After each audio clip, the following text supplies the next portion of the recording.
toye liboso na Nzambe toye kosopa mitema na biso epai na ye yo nde mokonzi ya milimo na biso racheter on va dire femme du défunt. Donc le défunt tango akufi mokufi akufi mwasi ya défunt. Donc Goël azana droit ko zoyer ko batela ye après mowei azana droit ya ko batela ba frère ya libota soki makambo ezo ya mabe bakoluka Goël. Goël ndaza molobeli ya famille, Goël ndaza défenseur ya famille.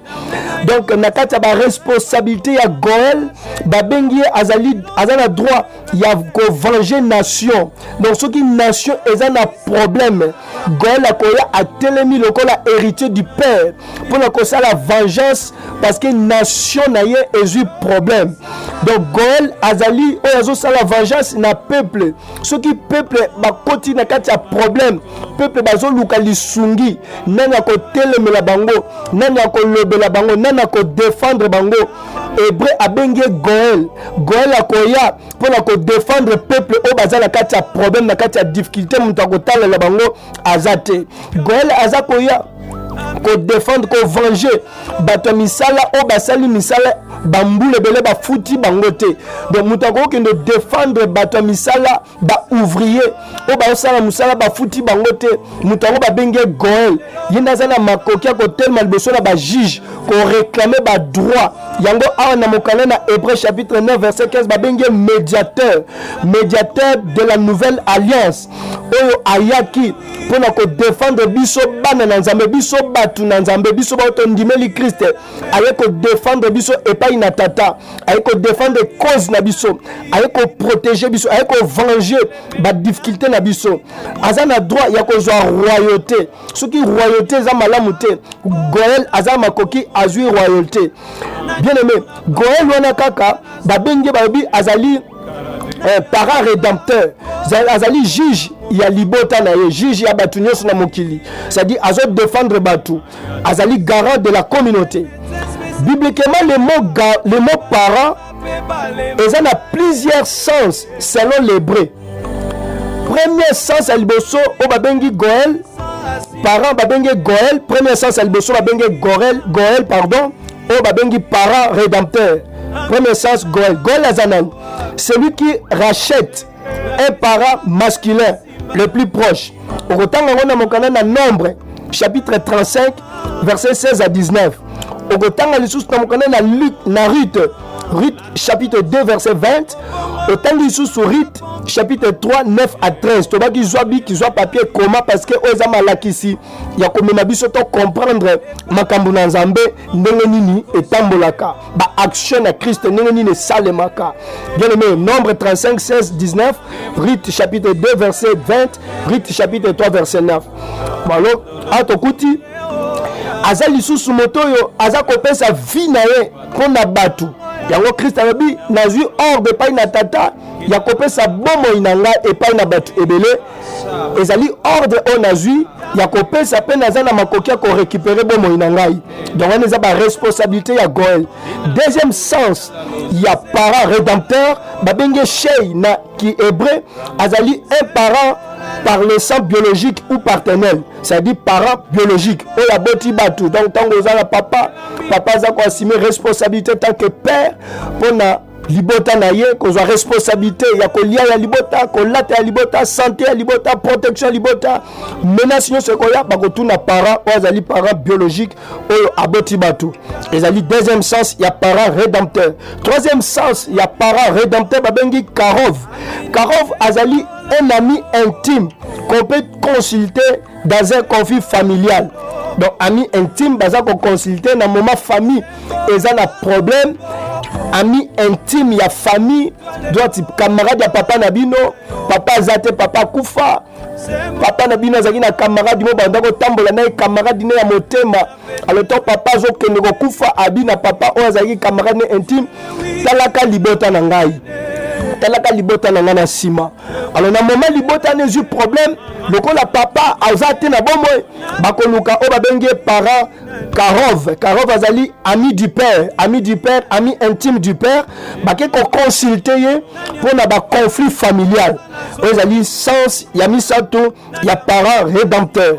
Quatrième sens ya parent rédempteur babenge Yada azali une personne respectable de rang parentel. Donc mutoyo abongi sami azana respect ya makamba minene na bakamba ko kamwa na ba exploit na ba prodige na makamba minene ya sala a mérité respect.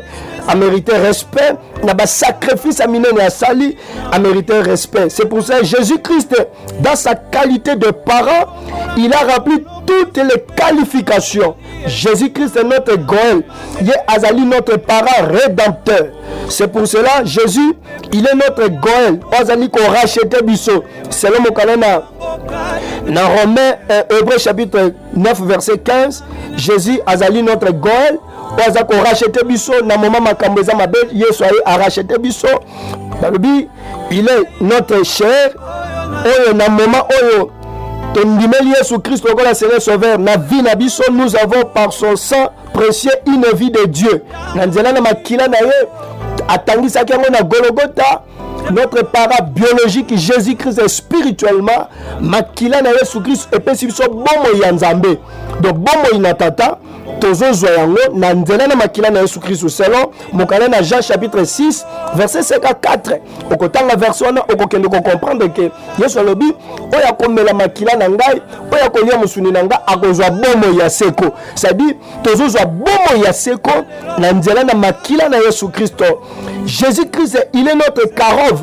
Notre Karov, c'est-à-dire Jésus azali notre ami fidèle, ami fidèle. Akomi moninga de tokomi baninga na Yesu. Tokomi baninga na Yesu. Mokana na Jean 15 et pas Yesu alobi nakobenga libino susu ba serviteur te mais nakobenga bino ba ami. Toza susu ba serviteur te tokomi ba ami na sens oyo ya responsabilité, ya ba qualification. Il y a parent rédempteur. Bien-aimé dans le Seigneur, Jésus-Christ, il est notre Yada. Yada, cela veut dire parent respectable pour les hauts faits. Selon mon calendrier, Colossiens chapitre 1, verset 12-14. C'est-à-dire Jésus a mérité adoration, a mérité qu'on consulte, a mérité qu'on loucaille, a mérité qu'on bélelaye, a mérité qu'on présente ma difficulté. Que Dieu vous bénisse.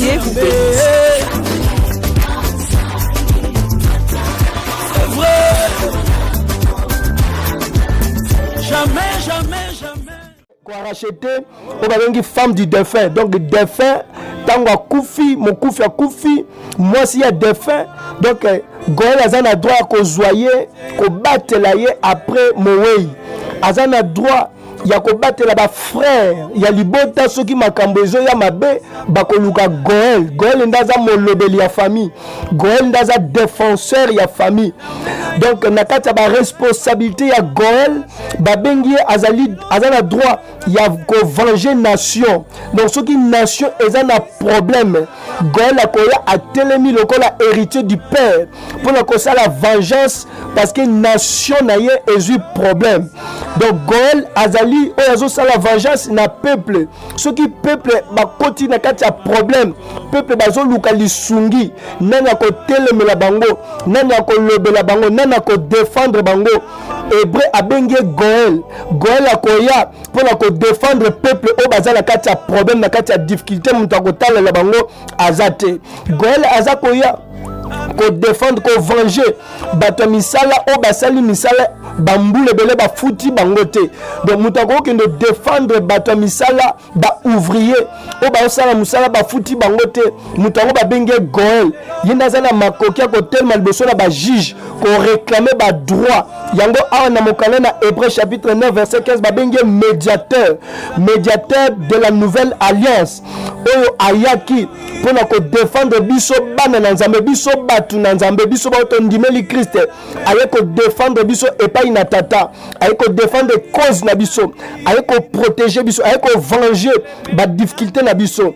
Aza na droit ya kozwa royauté. Soki royauté eza malamu te, Goël aza makoki azwi royauté. Bien aimé, Goël wana kaka babenge babi azali parent rédempteur, azali juge ya libota na ye, juge ya batu nyonso na mokili, c'est-à-dire azo défendre batu, azali garant de la communauté. Bibliquement le mot parent eza na plusieurs sens selon l'hébreu. Premier sens à liboso o babengi Goël, parent babengi Goël, premier sens à liboso babengi Goël pardon, o babengi parent rédempteur. Premier sens Goël, Goël azanan, celui qui rachète un parent masculin le plus proche. Au retour on a mon canal à Nombre chapitre 35 versets 16 à 19. Au retour on a sous mon canal à Ruth chapitre 2 verset 20. Autant de sous Ruth chapitre 3 9 à 13. Tu vois qu'ils soient papier comment parce que aux amalakisi il y a comme biso to comprendre makambo na nzambe ndenge nini etambolaka ba action na Christ ndenge nini salemaka. Bien aimé, Nombre 35 16 19, Ruth chapitre 2 verset 20, Ruth chapitre 3 verset 9. Alors atokuti aza lisusu moto yo aza kopesa vie na ye pona batu yango Christ alobi nazwi hors de pain